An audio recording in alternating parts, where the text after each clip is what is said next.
네, 안녕하십니까. 인천병원에서 한 번 보면 잊지 못하는 청소센터 이준호입니다. 저는 인천병원에서 신경과 과장으로 있는 한 번 보면 또 보고 싶은 권예지입니다. 안녕하십니까. 인천병원 척추센터에서 또 뵙게 된 정승영입니다.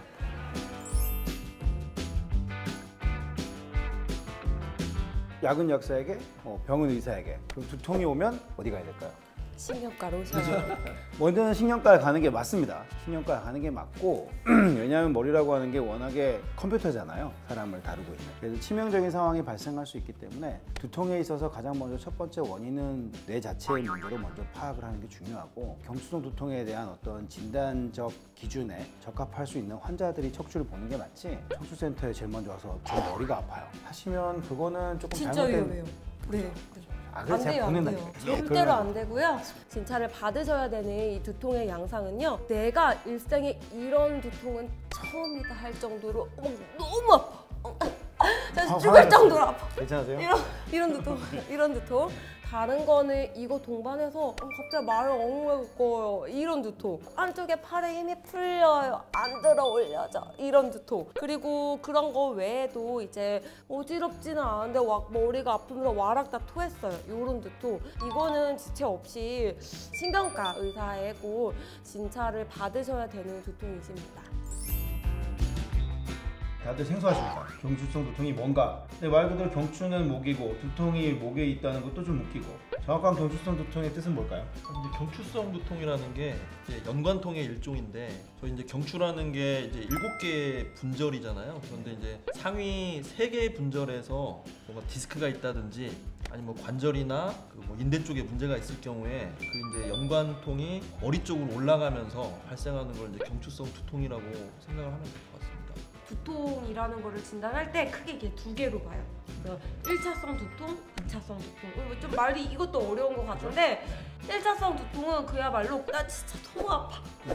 아파서 내가 이제 내 돈을 들여서 MRI까지 찍었는데도 특별한 게 없어요. 그래서 이제 의사가 별거 없네요 이러는데 나는 이제 속상해. 다시 말해서 환자 안심하셔도 됩니다. 약으로 조금 조절해 볼게요 라는 게 1차성 두통이고요. 전체 두통 환자에서는 한 6에서 70% 정도고 나머지가 이제 2차성 두통인데요. 2차성 두통 같은 경우는 원인이 있습니다. 그래서 걔를 치료해 주지 않으면 내 두통은 계속 가요. 그 중에서는 경추성 두통의 비중이 조금 큰 것 같습니다. 그리고 치료는 어떻게 보통 치료하세요?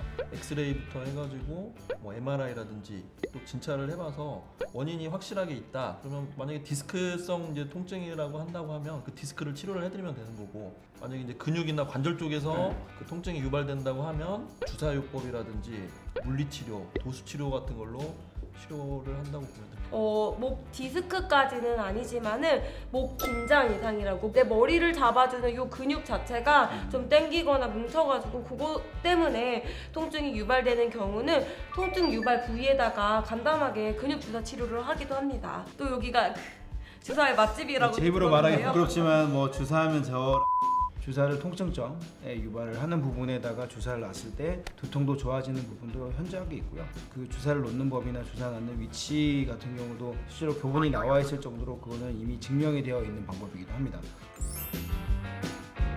논문에 보면 네. 그 경추성 두통에서 보톡스 치료 얘기가 나오던데 네네. 그러니까 보톡스하니까 보톡스? 눈을 주름 피고 대박. 한 번 보면 잊지 못하는. 일단은 이 보톡스라는 약물 자체가 통증 유발 물질들을 다 차단시켜주는 애예요. 거기다가 더불어서 근육을 이완시켜주면서 이게 약간 릴렉스 되게 해주는 애인데요. 대규모 임상 연구에서 허가를 받은 거는 만성 편두통에서 허가를 받았어요. 그래서 거기서 되게 탁월한 약제인데 사실 이제 대규모 임상 연구에서 이게 확인을 못 받았다 뿐이지 경추성 두통에서도 다른 이런저런 저런 치료를 했는데도 효과가 없을 때는 효과가 있더라 하는 논문들도 꽤 많이 있습니다. 부작용은 없나요? 안전한가요? 목은 이제 너무 긴장돼도 안 되지만은 이게 너무 흐물흐물해도 머리를 잡아주지 않기 때문에 좋지 않습니다. 그래서 보톡스 경추성 두통 치료 이후에 목이 더 아팠다라는 분들도 간헐적으로는 있기는 합니다. 근데 이제 효과는 괜찮다고 보고는 되고 있어요.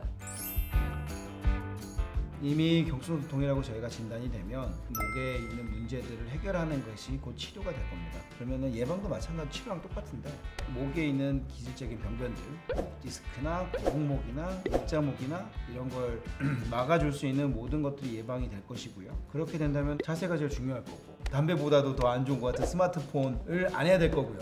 그래서 목의 건강을 먼저 챙기는 것이 곧 경추성 두통의 예방이 될 수 있을 거라고 생각합니다.